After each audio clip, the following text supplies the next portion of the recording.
Hello YouTube, it's Pocket Knife Collector. I'm back with another unboxing video of sorts. I have already opened the outer box that this was in, but I have not yet busted into this new knife from Spyderco. This is something that I had on back order for several months. It is a version of the Chaparral in Raffir Noble. Raffir Noble is an interesting material. I have a couple examples of knives in Raffir Noble here. Here's one. This is the Chernobyl Ant from Finch. And this one is polished Raffir Noble. And in this case, they've mixed in some glow-in-the-dark stuff to the epoxy. So this knife has an interesting feature. Let me see if I can... Yeah, you can see a little bit of that if I turn off my video light.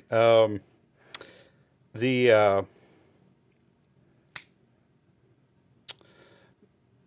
material has, it's like an epoxy resin with embedded sort of mesh sheets of metal. And it creates an interesting sort of dimensionality to it. I mean, it looks almost like a landscape painting or something. This, as I said, is a polished example. You can also get an interesting effect without polishing Raffir Noble. This is Kaiser's Beglighter 2 with Raffir Noble handle scales, and these are unpolished.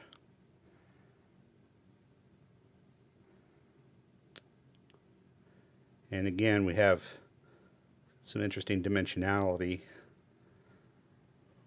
These deeper layers. So it's a really attractive material. It's distinct from other things that are kind of similar, you know, like our various fat carbons or shredded carbon fiber that has metal included in the shred, like this Civivi Imperium. The Chaparral comes in 3 different models. The Spyderco Chaparral comes in this carbon fiber, solid carbon fiber handle scale version. All 3 of them have CTS-XHP blades, and it's a very slicey blade. It's a very thin blade, excellent cutting geometry for slicing. And this is out of the Taichung, Taiwan facility. Spyderco knives, of course, are made in several different places. They're made in Golden, Colorado, some models. They're made in Seki City, Japan, Taichung, Taiwan, made in mainland China, and Maniago, Italy.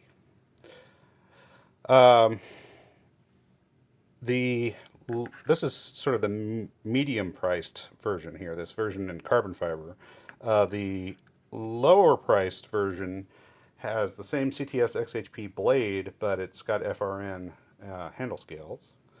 And then we have the most premium version, which is this one in Raffir Noble. And let's take a look.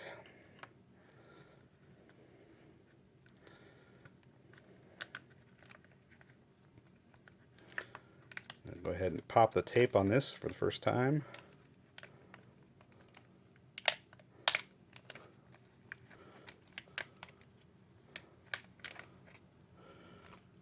Alright, so we have polished Raffir Noble, just as we do with the Finch, but this is a little more complex. We've got some different colors going on. We've got different kinds of metal included in there. We've got something that's kind of gold colored and something that's kind of copper colored, probably brass, and then copper.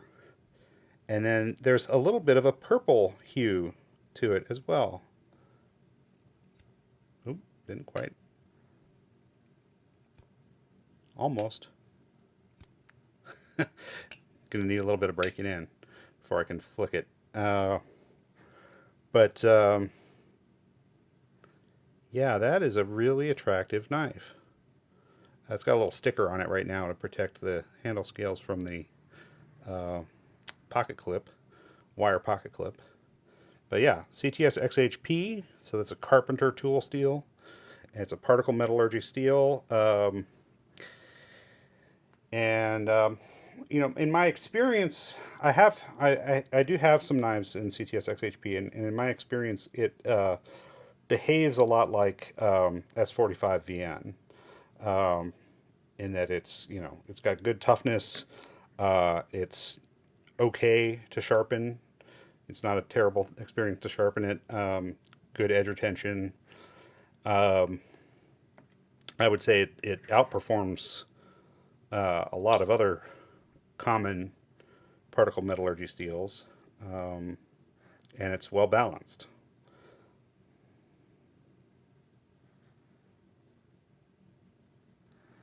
Yeah, that is gorgeous. That may be the most attractive handle scale I've seen in a while.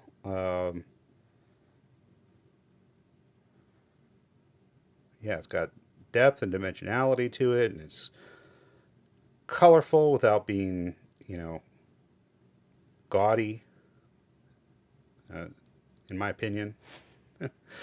Um, and yeah, the cutting performance on this thing is just going to be great with that very, very thin stock. We've got a finger choil here so that you do get a full 4-finger grip, even though this is a small knife. This is under 3 inches on the blade here. Supposedly it's about 2.8. Let's just check that ourselves, shall we? Um, see what we're coming up with. Right there. Yeah, I mean, it's just past the 2 3/4 inch mark on the tape, measuring from the start of the scale there. So yeah, 2.8 sounds about right. Um, yeah. All right. So this is not a review. It's just an unboxing and first look video. These run up near $200 if you can find them. They have been out of stock for months and months, and Knife Center filled this as a back order for me. I don't know how hard they're going to be to find going forward, but I'm really pleased with what I got there, and I think it was worth the wait. I ordered this in November of last year, so it's been a full 6 months to get this order fulfilled. Just to clarify the other items on the table here, we've got the MKM Vincent is this model, and this is in Vanac steel. This is an SMKW exclusive model, and Vanac steel is great stuff. It is probably most comparable to MagnaCut, which happens to be what's in this Hogue Deca that is also an SMKW exclusive with this gold carbon fiber handle material. And then of course we've got our Kaiser, our Finch, the Spyderco. Let's put those two next to each other so you can see the options there. And then of course there's also an FRN version. And we had that Civivi. All right, thank you for watching my little video. Please like and subscribe, it does help the channel. And we'll see you next time with more knife videos in the near future.